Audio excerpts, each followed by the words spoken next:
Start. Guys ഇത് കണ്ടോ? Hello guys, ഇതൊക്കെ കണ്ടോ? ഇതെന്താണെന്ന് അറിയോ?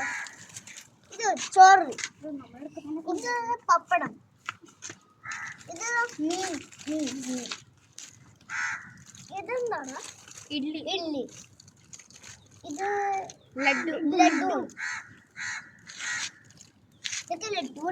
അടുത്തത് ദോശ. പായസം, ജ്യൂസ്. ഇതൊക്കെ എന്തിനാ കൊണ്ടിരിക്കുന്നുണ്ട്? ഇത് പിന്നെ ഇത് dosa. Don't tell you. This is my video. ഇതൊക്കെ ദോശ. ഇത് ചട്നി. ഇത് സാമ്പാറ്. ചട്നി ഇവിടെ. ഇത് സാമ്പാർ. ഇത് ചട്നി. എടാ അത് ഇഡ്ഡലി അല്ല. അത് ഇഡ്ഡലി അല്ലടാ, അത് ദോശ. Okay guys, by. തെറ്റി, എല്ലാം തെറ്റി.